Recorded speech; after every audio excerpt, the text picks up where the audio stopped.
4 sa 18 nagpakilalang dating Marines ay bumaliktad na. Kung inyong matatandaan, una silang lumabas noong February 2026 sa pangunguna ni Attorney Baligod. Bit-bit nila ang joint affidavit at mga dokumento na nagtuturo kay Saldico, Martin Romualdez at mismong Bobo Marcos na nagsasabing hinatiran sila ng mali-malitang pera. At ngayon, 4 sa kanila ay bumaliktad na nga ba? Bakit kaya? Alam ko na marami ang magbubunyi dito ng mga loyalista. Siyempre, pabor ito sa mga politika na hinahangaan at tinitingala nila. Pero huwag kayong pasisiguro dahil may iniwang mensahe ang 4 na ito na dapat tayong mapaisip. Listen up and let's break it down. Sa tanong na, bakit nyo gustong bawiin? Hindi po totoo yung mga ibang sinabi na po namin. Binabawi po namin lahat yung salaysay na nagatid namin. At hindi totoo po yung sinasabi namin sa unang sinumpaang salaysay namin. Doon sa sa salaysay namin po, sa unang salaysay po. Sa affidavit. Yung hindi totoo yung sinasabi namin. At sa tanong na, bakit ngayon sinasabi nyo na hindi totoo samantalang dati pinaninindigan nyo? Parang naguguluhan pa kami noon. Tapos ang nagawa ng affidavit namin po ay hindi kami po. Sa kanilang bagong affidavit ay binabawi na nila ang kanilang aligasyon laban kay Marcos, Romualdez, Co at iba pa. Pumirma lang daw sila sa joint affidavit dahil sa pangakong pera. May mga pangako po sa amin. Tulad ng pinansyal na sinasabi nila po na pwede na po kayong hindi magtrabaho ng 2 taon. Tapos meron pa kayong security sa pamilya niyo. Kapalit ng ano? Kapalit po sa ginawa na joint affidavit ko. 3 sa 4 na 18 ex-marine na ito na humarap kay Maris Umali, reporter ng GMA News, ay pumirma ng affidavit sa Office of the Ombudsman na ginagamit sa investigasyon kay Romualdez at iba pa. Ayon sa 3 humarap sa Ombudsman, ay pinilit daw silang pumirma sa sinumpaang salaysay na gawa na. Tinakot daw silang sasampahan ng patong-patong na kaso. Kaya naman pala hindi pa masampahan ang kaso ng Ombudsman si Romualdez dahil sa kanilang bagong rules na hindi sila magsasampa ng kaso hanggat hindi malakas dahil nakagawa sila ng paraan para pahinain ito.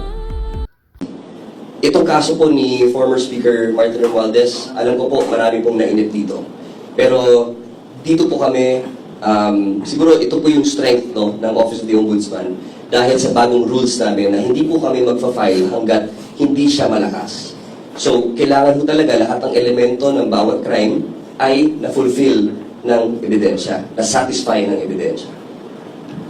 Binawi man ng 4 na ito ang kanilang naunang salaysay, ito ay dahil mayroon silang malalim na dahilan. Binabawi na po namin yung mga unang salaysay namin.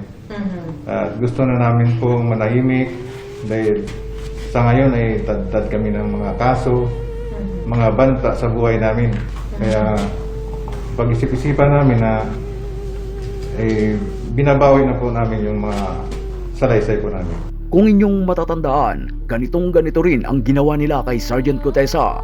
Ipinatawag sa Office of the Ombudsman at may isang affidavit na pilit pinapapirmahan sa kanya kahit labag sa kanyang kalooban. Binantaan at sinira ang kredibilidad. Pakinggan ang conversation sa telepono ng mag-asawang Gutesa. Yung tungkol dun sa affidavit na sino ba may gawa ng ikaw o sila? Inarikot ako lang. O sabihin mo ko lang ano nangyari doon para may record namin. Yun nga, pinigyan ako ng mga araw. Tapos binasa ko yung statement na may mga siningit sila na hindi naman totoo. Na idinidi na si Ma'am Green na pati si Defensor. Na sinabi nila doon sa statement na pinanakuhan ako ng tira, babayaran ko. At sinabi pa doon na hindi pa siya wala akong alam doon sa delivery doon sa bahay ni Martes. Yun lang muna nilagay doon na ayaw ko naman naman. At hindi naman ako buwan ng statement din sila naman. Yun lang ang pinirmahan mo. Yun lang yung pinirmahan mo.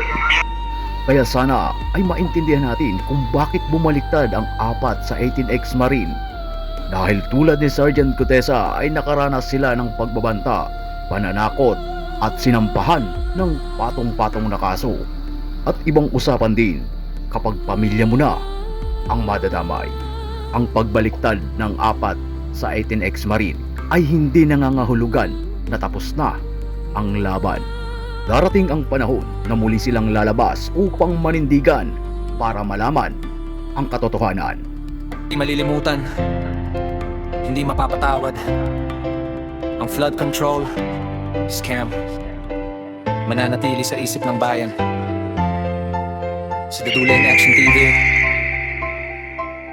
laging nakamasid.